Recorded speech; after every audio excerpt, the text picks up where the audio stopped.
que são instituições justas? Aquelas que garantem que haja vida boa para todos e todos. Uma instituição que não favoreça isso, escola, família, empresa, mídia, ela não é uma instituição que tem uma ética protetiva. Então a gente anda falhando. A gente anda falhando porque nós somos capazes de falhar e somos capazes de não falhar.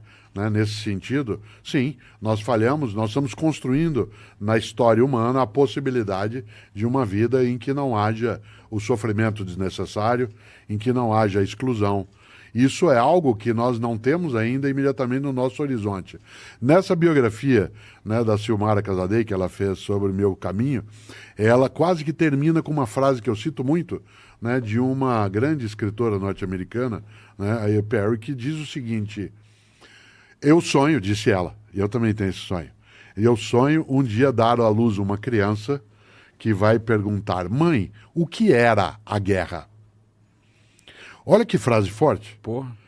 Eu sonho, disse ela, um dia dar à luz uma criança que pergunte: mãe, o que era a guerra? Não o que era. Isso, exatamente. Nesse sentido, tratar no passado de algo que é o fratricídio, que é a anulação da vida de outras pessoas, que é, de qualquer maneira, a ação destrutiva em relação à vida, é algo que nós temos ainda no nosso presente. Mas, voltando àquilo que você lembrava, não é obrigatório que assim seja. O mesmo ser humano que é capaz de eliminar outro ser humano, também é um ser humano, seja ele ou outro, que é capaz de ajudar a salvá-lo. O mesmo que leva o horror para o meio da vida, é o mesmo ser humano que é capaz de não levá-lo. Isto é, onde você tem o horror, você pode ter o louvor, não no sentido religioso estrito, mas ter aí a possibilidade de a gente fazer de outro modo. Mas por que a gente continua se matando? A gente, como você mesmo acabou de citar, né, que é um sonho ouvir uma criança falar o que era a guerra, e a gente, em 2025, sei lá, é atual, muito atual. Guerras, e vendo as pessoas falando: eu vou eliminar, eu não tô nem aí se tem criança, se não tem. Fazendo propaganda de guerra, caramba. Por que isso não cessa? Porque a Nós galera não tivemos- entende que matar é ruim. Não. Nós temos, né, digamos, um movimento na história humana em que cada vez mais isso ficou recusável. Ou seja, até alguns séculos se entenderia isso, isto é, o morticínio, né, a destruição de outras pessoas, como sendo algo que faz parte da vida. Matar, a violência, a brutalidade faria parte da vida. Nos séculos mais recentes, especialmente a partir do século XVIII, especialmente do pensamento democrático, a ideia de liberdade, igualdade, fraternidade, trazida a partir da França também para outros lugares, esta noção começou a ficar menos normalizável.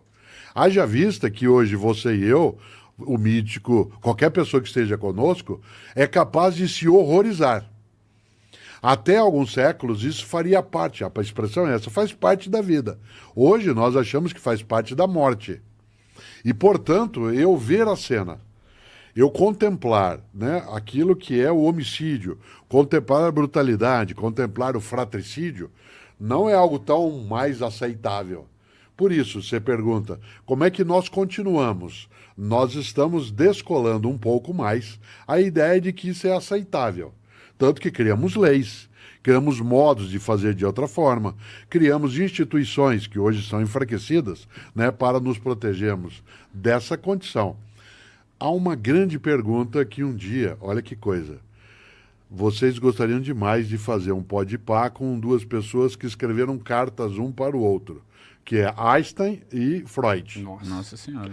No início dos anos 1920, a Liga das Nações, que hoje é a ONU, né, ela criou uma forma de comunicação entre grandes cientistas e pensadores da época e os desafiou ao seguinte: se você fosse escrever para alguém, para quem você gostaria de escrever?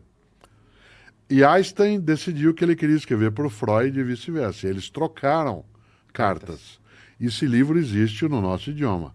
As cartas entre eles se chama Por que a Guerra? Nossa, eu vou... Por quê? Porque o Freud e o Einstein, na correspondência, o Einstein escreveu para o Freud com a seguinte pergunta: o senhor acha que em algum momento da vida humana nós não teremos mais violência?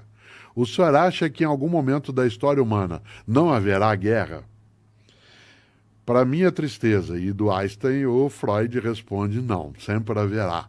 Porque nós somos capazes do horror. Nós somos capazes de forças homicidas, que o Freud chamava de tanáticas. Thanatos, no grego antigo, é morte. A força tanática é a força que mata, a força erótica é a força que vive. Thanatos e Eros, as forças de vitalidade e de destruição. Pois bem, o que é que responde o Freud? Não, sempre haverá. Einstein não se conforma com a resposta. E diz, mas mesmo que nós criarmos instituições, o Freud resiste, né, e diz, não, sempre haverá a brutalidade. Pois bem, eu tenho uma admiração grande pelo Freud, mas eu não concordo com ele. Não? Claro, acho que nós seremos sim capazes de um dia gerar essa criança que diga à mãe o que era a guerra. E a palavra guerra aí, ela é muito simbólica. Né? Ela é muito forte na simbologia. Afinal, né, se você imaginar, né, a ideia de guerra, ela é qualquer forma de destruição. Pode ser não a guerra armada no sentido, né, da morte.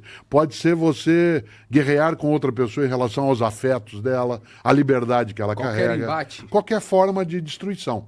Tá. Destruição da minha liberdade, destruição da minha dignidade, destruição da minha autoimagem. Né? E nesse sentido, eu estou mais com o Einstein. Preocupado, né? Claro, em boa companhia. Então você está confiante na Sim. humanidade. Você fala muito sobre esperança, né?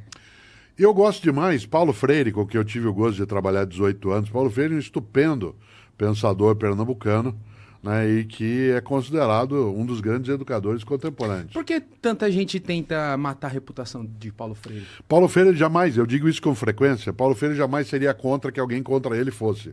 Paulo Freire seria contra que alguém contra ele fosse, contra ele pudesse ser. Paulo Freire seria contra que não pudesse ser contra ele. Entendi. Afinal, um democrata é alguém que assume a discussão, o debate. Vocês entenderam aí, né? Ó, até... Ora, Então tá tudo bem contra ele. Paulo Freire tem uma convicção de que a gente precisa ter uma sociedade de fraternidade, uma fraternidade em que haja acolhida da diversidade. Paulo Freire tem a percepção de que a dignidade coletiva é aquilo que importa. Algumas pessoas não são partidárias dessa ideia e discordam de Paulo Freire de modo respeitoso. Outras pessoas que são canalhas sabem que Paulo Freire não disse algumas coisas e afirmam que ele disse e distribuem essa ideia. E outras pessoas que são ingênuas, né, elas acreditam sem ir ler o próprio Paulo Freire. Não é obrigatório que se goste de Paulo Freire. Nem ele entenderia isso como necessário. Mas ele afirmava algo. Mas qual que era o método dele, se você puder relembrar? Paulo Freire tem mais do que um método, ele tem uma metodologia. Né? Porque o método é como é que você executa. A metodologia é a filosofia do método. Paulo Freire tinha uma filosofia do método, isto é, para eu fazer com que alguém aprenda coisas, eu tenho que lidar a partir da realidade dele. Eu pego o mítico que viveu em Belém, no ponto de partida.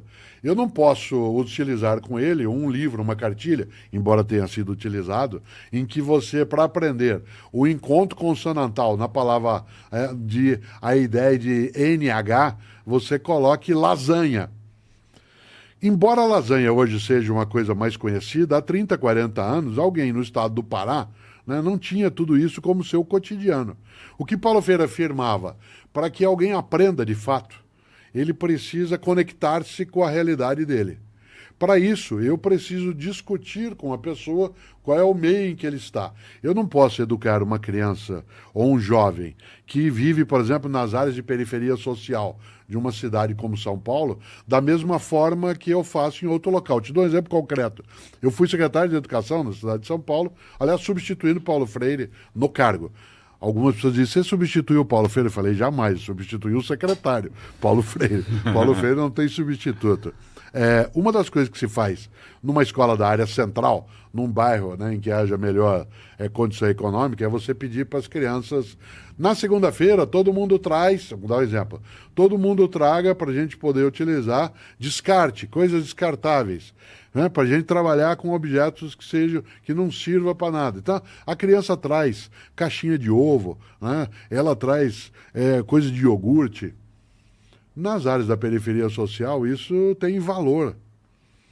Isso é valor de sobrevivência. Isso não é um material. Isso, exatamente. Verdade. Ele não é alguma coisa que se usa dessa forma. O que o Paulo Freire dizia? que é necessário que a gente entenda a realidade das pessoas para poder lidar com a formação delas. Senão a educação fica abstrata, né? É algo que é concreto. Por isso, Paulo Freire introduziu um conceito que era o verbo esperançar. E aí volta a tua questão. Você dizia, então você é otimista, né? Sim. Paulo Freire dizia que é preciso ter esperança, mas tem de ser esperança do verbo esperançar. Porque tem gente que tem esperança do verbo esperar. Aí eu espero que dê certo, espero que aconteça. Paradinho. Espero que resolva. Isso não é esperança, é espera. E esperançar exige algo que a gente ser pacífico não significa ser passivo. Uma pessoa passiva é aquela que acha que eu posso fazer? Eu fico aqui no meu canto e tento sobreviver. Tá. Uma pessoa pacífica é aquela que defende a paz, Não quer guerra. mas defende a paz, inclusive lutando por ela. Entendi. Paulo Freire dizia, é preciso lutar pela paz. Lutar não significa que você derrote outra pessoa a ponto dela sair. Mas dá pra lutar só com palavras? Nem sempre. Há momentos, por exemplo, uma sociedade ela precisa de uma força armada dissuasiva, de repressão e controle que seja autorizada. Ninguém, em sã consciência, deixaria nesse momento de ter estrutura policial armada nas sociedades que fosse por nós, cidadãos e cidadãs autorizados a usar a arma para que aquilo não seja degenerante, não seja degradante. Mas aí nós temos uma sociedade que usam isso para poder guerrear, por exemplo. Fala assim, não, eles estão cheios de arma lá, vamos pegar eles. Ou não, eu quero paz, então se vocês vierem aqui, não vai explodir vocês. Olha que então, coisa. Isso, a galera usa muito esse discurso também. E usa com razão, né? Porque, afinal de contas, se você tem uso regulado do armamento, em que as pessoas têm o controle sobre a possibilidade de quem é que está autorizado ao uso da força, aí a gente tem o controle sobre ela. Se há um descontrole em relação a isso, é mais ou menos como aquilo que vivemos nesses instantes. Na luta nuclear, e eu falo isso com frequência, se você tem bomba atômica e eu também tenho, só existe vitória no empate. É. Se todo mundo ficar quietinho, Isso. né?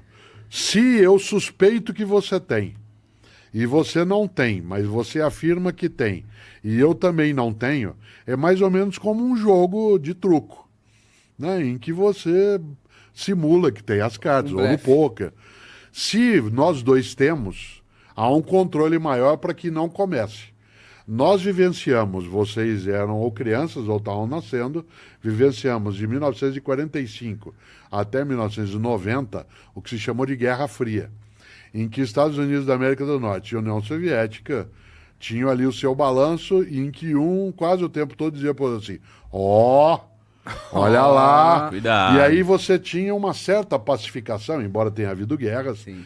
Hoje, né, como não se tem esse movimento de oposição, em que a suspeita é que circula, é que você tem essa possibilidade maior. Ora, volta ao Paulo Freire e a ideia de esperança. Paulo Freire diria que a possibilidade de você ter esperança é uma forma de não desistência.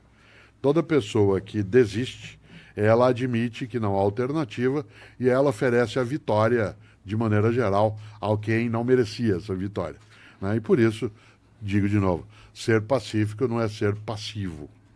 Caralho, eu fico até tonto depois de uma resposta dessa, juro. Obrigado, de verdade. Mas você estudou teologia também, e eu vejo que muitas dessas guerras, elas são, como eu posso te dizer, mas é como se a religião desse força para elas continuarem fazendo isso. E a religiosidade ou religião não é sobre amor, não é sobre cuidar um do Então, outro? uma parte delas é, né? Você tem que entender